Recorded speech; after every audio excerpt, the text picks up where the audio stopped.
seeing them from a platform Yeah. is quite scary. When you're actually on the ground level, like, oh my goodness. They're very big. Yeah. They are very small. They're the Not that we're biased. biggest of the giraffe species as well. They have lots of cool facts about them. Their kicks can have the power to decapitate a human. That's true. And easily break a lion's neck. Correct. Quite worrying animals to work with. Hello and welcome back to What's Up with Zoo, a podcast all about animals here at Wingham Wildlife Park. My name is Harry and I will be taking you through all the weird and wonderful creatures that we have and many other animals you can find around the world. Now today we have a very special animal to talk about. I'm sure anyone could recognise it from just the patterns alone or its absurdly long neck. We are of course talking about giraffes. Fantastic creatures. And I'm joined here today with Meg, who is one of the mammal team, head of mammals, I should say. Do you mind introducing us and telling us what you do here very briefly? Yeah, so my name's Meg. I've been on the mammal section for 10 years now. I'm head of mammals, so I sort of oversee the whole of the mammal department. But giraffes is a big part of that. Obviously, they are the biggest on our section, so they take a lot of looking after. I imagine they're the biggest on most people's sections. I would agree with that. Yeah, probably are the biggest at the zoo currently, so yeah. Have you always liked giraffes, or is this something you've learned to love whilst you've been working here? I'll be honest, I was always an elephant girl. Really? Okay. So I've loved giraffes, I've always appreciated them, but I think they weren't a massive love for me, and now I work with them, they've completely took over my life, and I love everything about them. I guess elephants and giraffes are one of those two animals. It's like cats and dogs. You either like elephants, you like giraffes. Yeah.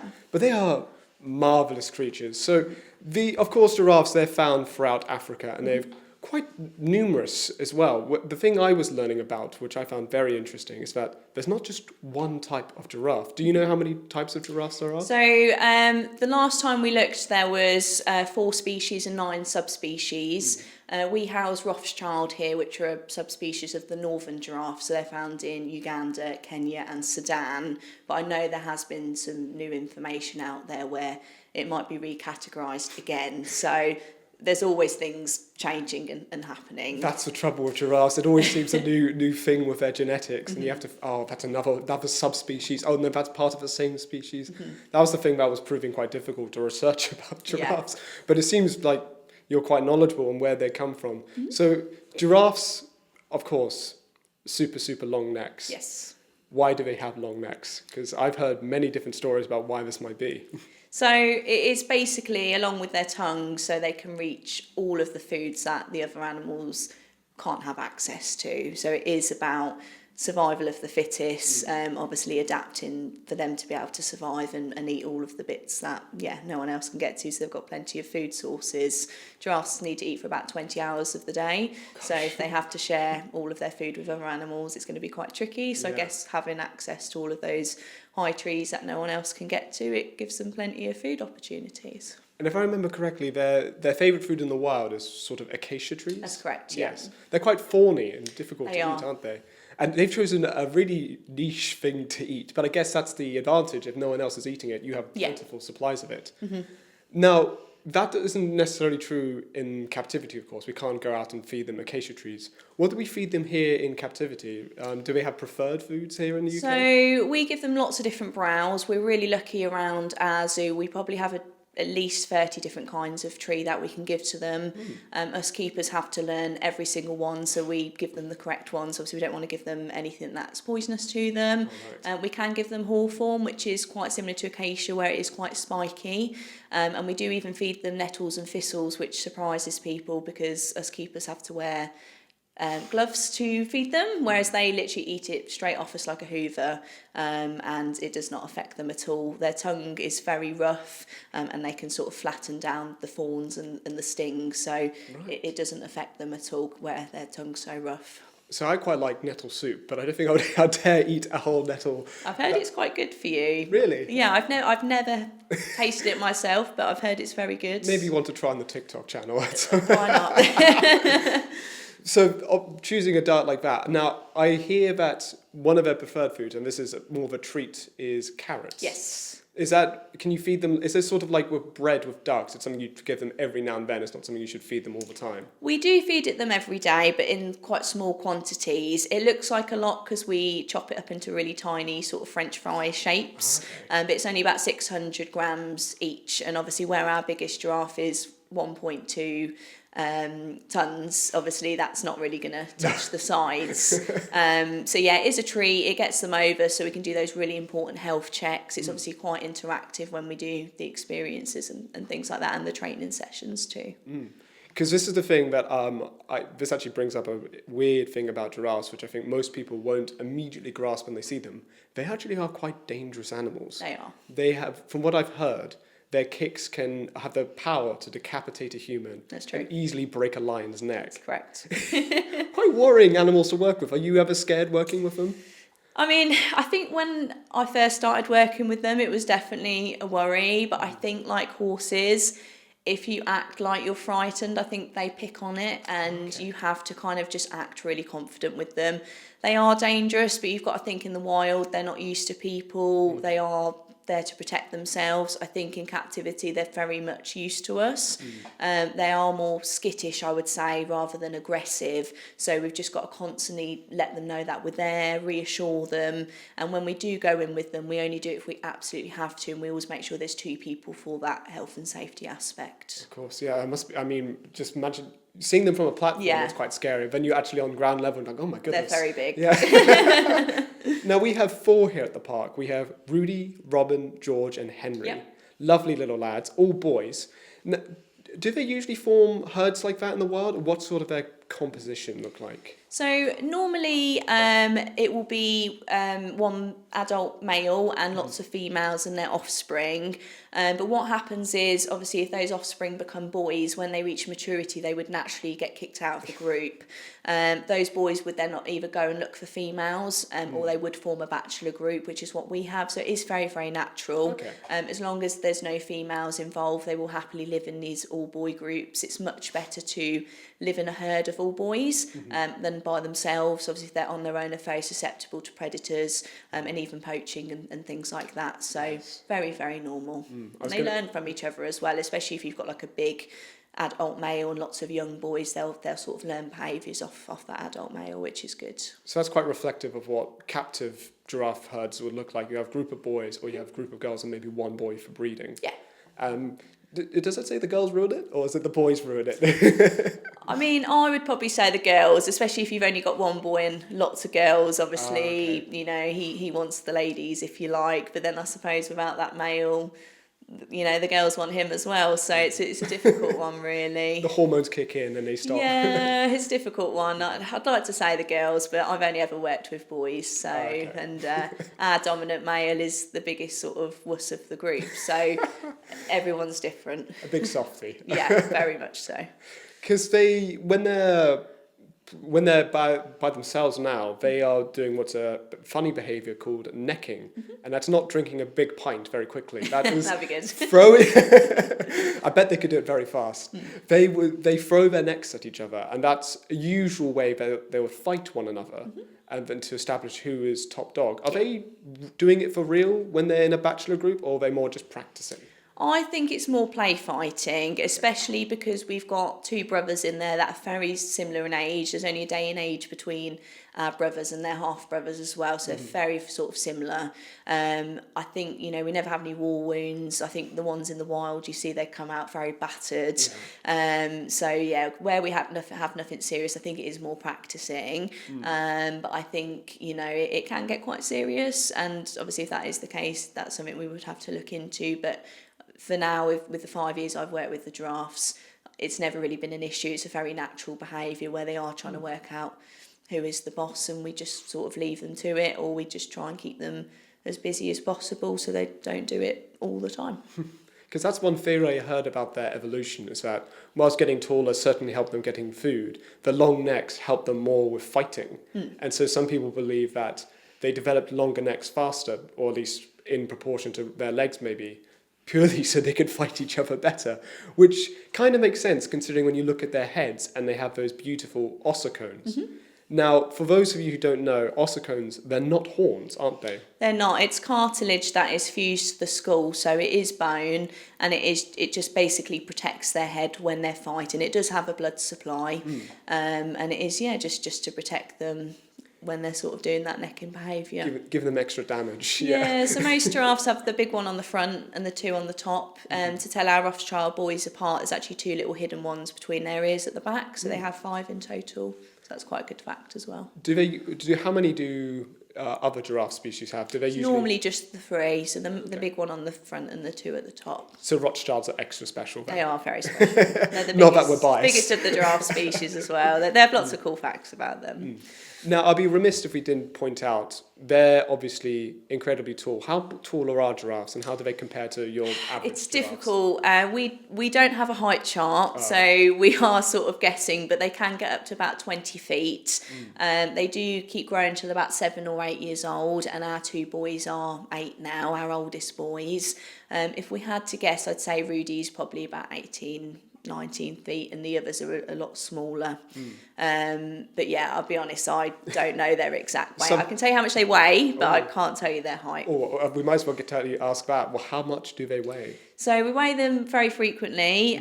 Rudy, our biggest giraffe, is about 1.2 tonnes.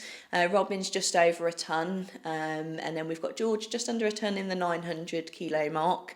And then little Henry's in the 400 kilogram mark, as he's only 3. So he's got a lot of growing to do. He surprises a lot of people when I tell them that he's over 11 feet now, isn't he? Yes, yeah.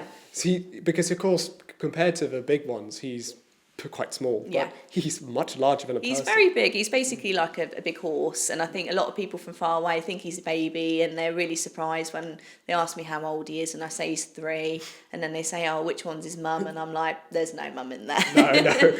I've been asked that quite a few times. Yeah. I mean, the weird thing is they obviously, when they come out of mum, they have that incredible drop down to the ground where they I think it's 1.5 meters or something, correct, down to the ground, and then they're already about 6 feet tall. They are. They're already putting most people to shame, which is quite upsetting. And then they're able to run. They can walk straight away and run within a couple of hours. Where they're a herd animal, they obviously need, and a prey animal, they need to get going straight away. Yeah, still want a pesky lion coming along and taking your not kids. Not worth it at all. Yeah, it's very impressive. Would you say that parents are good parents? Do they look after their kids well? I think so. I mean, obviously, I've never worked in a breeding group in captivity, but when I've sort of watched sort of nature documentaries and things, they are very protective over their young. As you said, there's giraffes out there sort of cracking open lion schools with kicks and things like that. So they're definitely very protective, and I think they know as well if their baby's not viable. They sort of know when the right time is and things like that. But I think so. They're a herd animal. They've got that instinct to protect each other. So I think they're good parents, yes. That's good, because you find some herd animals where it's very much like, we'll look after my kid. Yeah. And then the moment a threat comes along, oh, I'm going. Yeah. The baby's gone now. That's it. What I've seen from other zoos is like the other giraffes will kind of just look over and watch, and the mum will be like really close, whereas animals like our meerkats, they all chip in and look after them. So I think the social dynamic's very different, but I think they are sort of there if they're needed, if you know what I mean. Now, taking us through the ages of giraffes, so about 2 years old is when they can probably leave their young, or is it a bit younger than that? It's normally sort of about 18 months to 2 years, yeah. Okay. And then from there, they can live over 30 potentially in captivity. Yeah, about 25 to 30 years. Can be sometimes longer, but that is the average, definitely. It's a surprising amount of time. I think a lot of people, I don't know if some people expect it to be longer, maybe they expect it to be shorter, but I think that's a good size. I think you just assume the bigger the animal, the longer it lives. I think especially like elephants, where they can live up to potentially 70, 80 years old. I think people think maybe giraffes are the same, but as you said, I think that's quite a good age. Yeah, it's a decent age. And then other animals throw us off whack when you have naked mole rats that live for 30. That surprised me the most, because rodents are very known for not living very long. No. So when you learn all those crazy things about mole rats, I'm shocked every time. They completely throw me off, those animals. We'll have to do an episode on them. That would be good. Yeah. That would be good. So when it comes to communication, this was something I didn't actually know much about. I'm wondering if you, noticing the Rudy, Robin, George and Henry interact with each other, do they have a way to communicate with each other? Is it mostly body language, or do they use any other way to communicate? They do a lot of like sort of social sort of touching. So you'll see them like rub their heads on each other and things there. We'll follow each other around. They sort of share food and things like that together. Sometimes they'll just naturally sleep together, as in like just sort of sit on the bed, sometimes just standing up rest. I never hear any noises. There have been obviously noises, low frequency, like recorded, but I've never heard any in my career.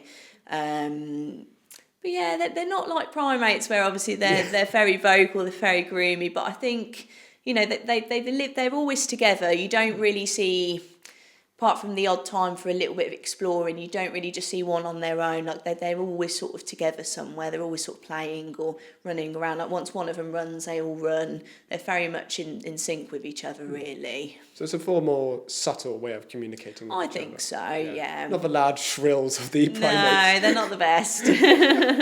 Now, I wanted to, before we go on to the history section, which there's quite a lot of weird and interesting history about giraffes, I wanted to quickly talk about their conservation. Okay. Because annoyingly, as lovely as we are, and animals you surely can't miss in the wild, we've lost about 40% of them in the last 30 years alone.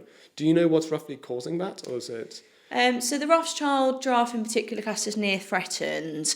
So they're not the worst of the giraffe species, but they're not the best. And this is mainly due to habitat loss. Obviously, if there's no food sources, if there's no sort of land for them to live on. It's also poaching as well. Poaching is a massive thing for giraffes. Even their tails are used for like fly swatters. Obviously their meat will be used for food. And then obviously natural predators like lions, leopards and hyenas as well will go after them. There's quite a few different bits really. And now that we know so much that's...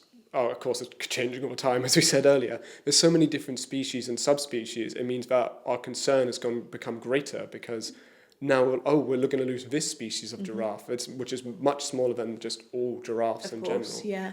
Which is quite worrying, all of this. And it's an animal which is so iconic. I mean, it's seen throughout the world as just, anyone can recognise a giraffe immediately. And now they're still declining. I find that quite horrid. We're really lucky in zoos because even though we just have boys at Wingham, we are part of that really important EEP programme. So we are still sort of our boys, if they're ever needed for all the breeding. If we've got good genetics, they will go off to other zoos. They're also there to obviously educate people so people can look after their cousins and things in the wild. So that's obviously a really good message to have. And you have sort of like the Giraffe Foundation and things like that do a lot of helping them in the wild too. Which is fantastic. I mean, I think a lot of people might come to some zoos and they go, there's loads of these animals in the wild. Why have we got them in the zoos? And then you dig a little bit deep and you realise, actually, no, some of them do need our protection. Yeah. Or at the very least, they need a safety net when something does go wrong. And sadly, it is going wrong in many places in Africa. I mean, one of the big things I read about was also the expansion of farmland. Yes. And farmland, of course, they're trying to protect their cattle, they're trying to discourage predators, but they also discourage other grazers, animals which might eat their food, and sometimes giraffes get mixed up in that, even though they're just browsing on the trees and already going to touch their stuff down there. That raises one last weird and wonderful fact before I wanted to get into the history. Okay. Is it true they can't bend their heads down low for too long, otherwise it'll cause them to faint?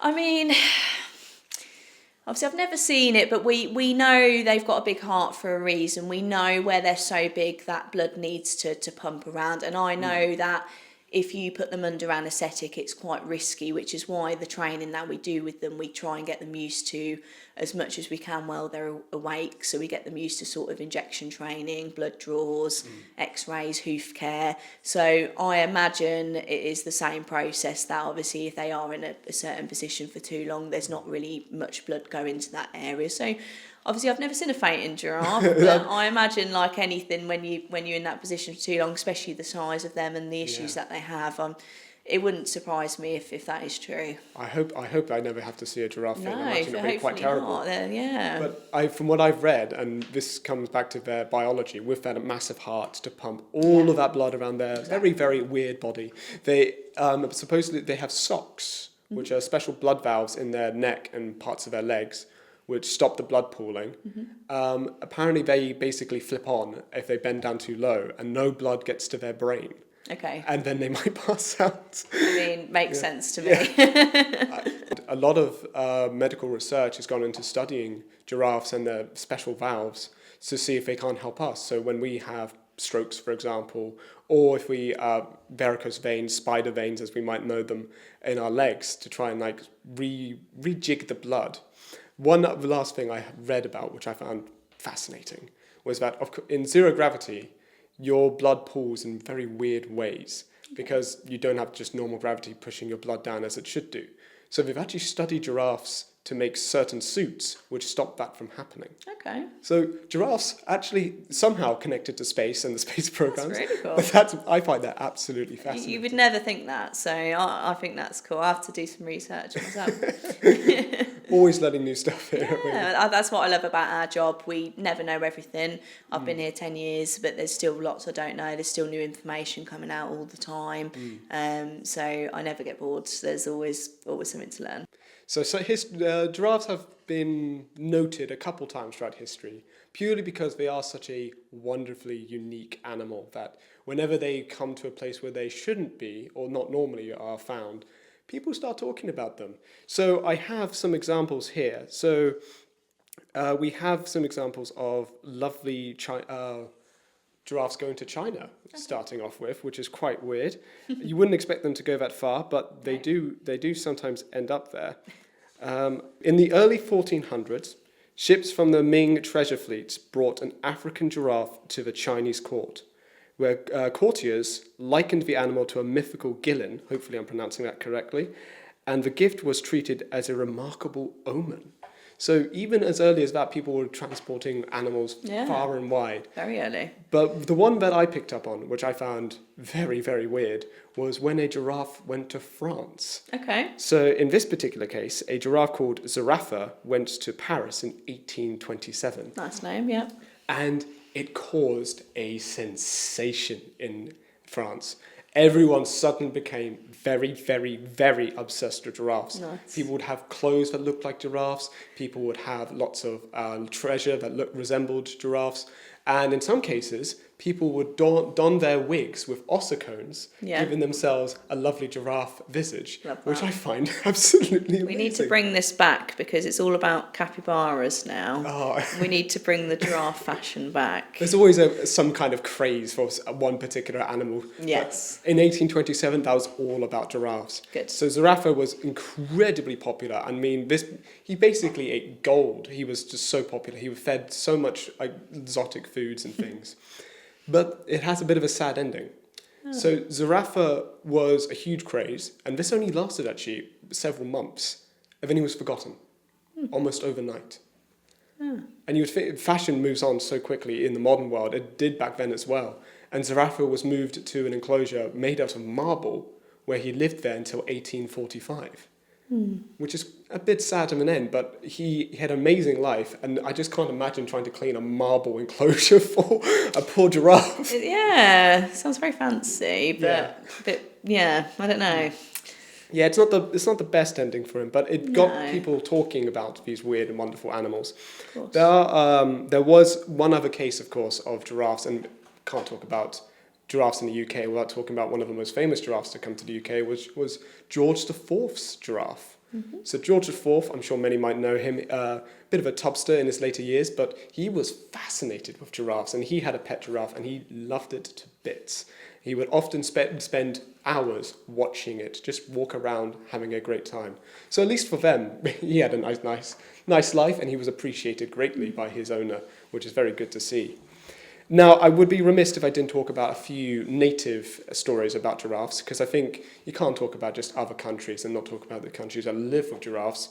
So in some, this is, again, testing my ability to pronounce things, the Khoisan mythology, giraffes were said to be created by the gods, or God, I should say, stitching together leftover parts from other animals. Oh, okay. Which I can understand. They look very odd, and especially when you look into their body, they also resemble other animals as well. Yeah, pretty much, yeah. I think they were spot on with that description. And lastly, I had one other thing, which was So in Somali, the folk tales, they're described as women of the forest because they're so elegant and graceful. Everybody does say that. Even when they're like running, it's very slow motion. It's very, like you said, it's graceful. And a lot of people, when I do giraffe experiences, always mention how lovely and long their eyelashes are, and they get very upset that they have to pay money to get theirs done, and giraffes have them naturally for free. Oh yes, all to just keep that beautiful. Exactly, exactly. I love how they walk 2 left legs, then 2 right legs. Yeah.